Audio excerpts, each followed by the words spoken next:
வாங்க ஒரு சிம்பிளான விஷயத்த பார்க்கலாம். வணக்கம்.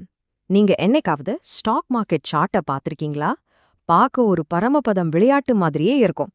சில சமயம் ஏணி மாதிரி கிடுகிடுன்னு மேல ஏறும். ஆனா திடீர்னு பாம்பு கடிச்ச மாதிரி சொர்ன்னு கீழே இறங்கிடும். ஏன் இப்படி நடக்குது? நம்ம எல்லாருக்குமே இந்த ஒரு கேள்வி மனசுல இருக்கும். இந்த மார்க்கெட்ட உண்மையிலே யார் தான் கண்ட்ரோல் பண்றா? பெரிய பெரிய பிசினஸ் பண்றவங்களா இல்ல நம்ம அரசாங்கமா?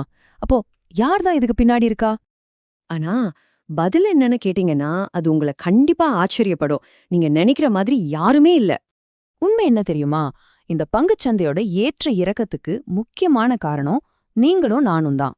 ஆமாங்க, நம்புற மாதிரி இன்வெஸ்டர்ஸ் எடுக்கிற ஒவ்வொரு முடிவும் தான் விலைகளை ஏத்தவும் இறக்கவும் செய்யுது. சரி, வாங்க இதை இன்னும் கொஞ்சம் ஆழமா பார்க்கலாம். ஒரு பங்கோட விலையை தீர்மானிக்கிற அந்த மூணே முக்கியமான காரணிகள் என்னென்னு இப்ப நாம ஒன்னொன்னா பார்க்கலாம். இதுல காரணி ஒரு கம்பெனியோட பெர்ஃபார்மன்ஸ். இத நாம சிம்பிளா அந்த கம்பெனியோட ரிப்போர்ட் கார்டு அப்படின்னு சொல்லலாம். ரொம்ப சிம்பிளா சொல்லணும்னா அந்த கம்பெனி எப்படி பிசினஸ் பண்ணுதுங்கிறது தான் விஷயம். ஒவ்வொரு 3 மாசத்துக்கும் ஒரு தடவை எல்லா கம்பெனியும் அவங்களோட ரிசல்ட்ஸை வெளியிடுவாங்க. அதுதான் அந்த கம்பெனியோட ரிப்போர்ட் கார்டு. இப்போ இந்த ஸ்லைட பாருங்க, ரொம்ப தெளிவா புரியும். ஒரு கம்பெனி நல்ல லாபம் சம்பாரிச்சிருக்குன்னு ரிப்போர்ட் கார்டுல வருதுன்னு வைங்க, அதாவது A+ கிரேட் மாதிரி. உடனே எல்லாரும் அந்த பங்க வாங்க போட்டி போடுவாங்க. தேவை அதிகமாகி விலை கிடுகிடுன்னு ஏறும். அதுவே அந்த கம்பெனி பெரிய நஷ்டம்னு சொன்னா, அதாவது F கிரேட் மாதிரி, கையில பங்கு வச்சிருக்கிறவங்க எல்லாம் பயந்து விற்க ஆரம்பிப்பாங்க. அப்போ சப்ளை அதிகமாகி விலை சர்ன்னு கீழே வந்துரும். வெறும் லாபம் நஷ்டம் மட்டும் இல்லைங்க. ஒரு கம்பெனி ஒரு சூப்பரான புது ப்ராடக்ட் அறிமுகப்படுத்தினா, உதாரணத்துக்கு ஆப்பிள் ஒரு புது ஐபோன் கொண்டு வர்றது, இல்ல ஒரு பெரிய கான்ட்ராக்ட் கிடைச்சா, இதெல்லாமே அந்த கம்பெனிக்கு கிடைக்கிற நல்ல மதிப்பெண்கள் தான். இதுவும் பங்கோட விலையை ஏத்தும். இப்போ 2வது காரணிக்கு வருவோம். இத நாம கணிக்க முடியாத வானிலை அப்படின்னு சொல்லலாம். ஒரு கம்பெனி எவ்வளோதான் சூப்பரா பெர்ஃபார்ம் பண்ணாலும் சில வெளி விஷயங்கள் அதோட விலைய பாதிக்கும். இத இப்படி யோசிச்சு பாருங்களேன். ஒரு ஸ்டூடெண்ட் பரீட்சைக்கு ரொம்ப நல்லா படிச்சிருக்கான், பெர்ஃபெக்ட்டா ரெடியா இருக்கான். ஆனா பரீட்சை அன்னைக்கு புயல் மழை வந்து ஸ்கூலுக்கே லீவ் விட்டா என்னாகும்? அவனால பரீட்சை எழுத முடியுமா? அந்த மாதிரி தான் இங்கேயும். அந்த புயல் மழை தான் நாம பேச போற வெளி காரணிகள். இந்த பொருளாதார வானிலையில நிறைய வகைகள் இருக்கு. உதாரணத்துக்கு அரசாங்கம் சோலார் கம்பெனிகளுக்கு வரி சலுகை கொடுத்தா அந்த பங்குகள் விலை உயரும். இல்ல ரிசர்வ் வங்கி வட்டி விகிதத்தை ஏத்துனா அது கம்பெனிகளுக்கு சுமையா மாறி சந்தை இறங்கும்.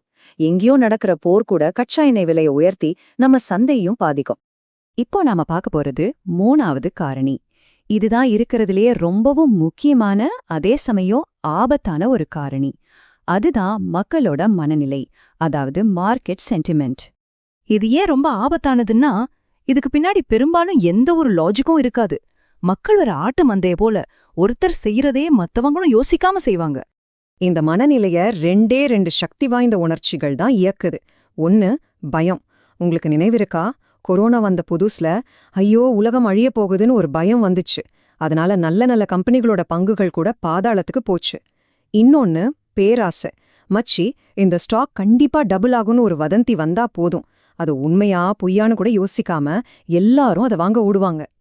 அப்போ கம்பெனியோட ரிப்போர்ட் கார்டு, வெளியுலக வானிலை, அப்புறம் இந்த கூட்டத்தோட மனநிலைன்னு இவ்ளோ குழப்பத்துல ஒரு இன்வெஸ்டரா நாம எதை நம்புறது? எது நீண்ட காலத்துல நிஜமாவே ஜெயிக்க வைக்கும்? இத நல்லா கேட்டுக்கோங்க. இதுதான் மிக முக்கியமான பாடம். நியூஸ், வதந்திகள், இந்த மாதிரி விஷயங்கள் எல்லாம் கொஞ்ச நேரத்துக்கு சந்தையில ஒரு சலசலப்பை உருவாக்கும், அவ்ளோதான். ஆனா லாங் டேர்ம்ல ஒரு கம்பெனியோட உண்மையான லாபம், அதோட ப்ராஃபிட் மட்டும்தான் அந்த பங்கோட விலைய முடிவு பண்ணும். இதுதான் கோல்டன் ரூல். சரி, நாம இப்போ கத்துக்கிட்ட இந்த எல்லா விஷயங்களையும் வச்சு நாம எப்படி ஒரு புத்திசாலி முதலீட்டாளரா இருக்கலாம்னு பார்க்கலாம் வாங்க. இனிமேல் ஒரு பங்கோட விலை ஏறினாலோ இறங்குனாலோ தயவு செஞ்சு உடனே பதட்டப்படாதீங்க. பீதி அடையாம ஒரு புத்திசாலி முதலீட்டாளரா ஒரு நிமிஷம் நின்னு யோசிங்க. நான் சொல்ற இந்த சிம்பிளான 3 ஸ்டெப் செக்லிஸ்ட மட்டும் மனசுல வச்சுக்கோங்க. முதல்ல விலை மாற்றத்தை கவனிங்க. 2வது கொஞ்சம் நிறுத்தி இது ஏன் நடக்குது அப்படின்னு உங்களே கேட்டுக்கோங்க. கடைசியா காரணத்தை கண்டுபிடிங்க. இது கம்பெனியோட ரிப்போர்ட் கார்டால வந்த மாற்றமா, இல்ல வெளியுலக வானிலையாலா, இல்ல வெறும் கூட்டத்தோட மனநிலையால வந்த மாற்றமா? இந்த காரணத்தை நீங்க சரியா புரிஞ்சுக்கிட்டா போதும், நீங்க பயப்பட மாட்டீங்க, சரியான முடிவை எடுப்பீங்க. சரி, அப்போ நாளைக்கு மார்க்கெட்ல ஒரு பங்கோட விலை ஏறுனாலோ இறங்குனாலோ நீங்க முதல்ல கேட்க போற கேள்வி என்னவா இருக்கும்? இந்த வீடியோ உங்களுக்கு பிடிச்சிருந்ததுன்னா லைக் பண்ணுங்கள், ஷேர் பண்ணுங்கள், சப்ஸ்கிரைப் பண்ணுங்கள். தேங்க்யூ ஃபார் வாட்சிங்.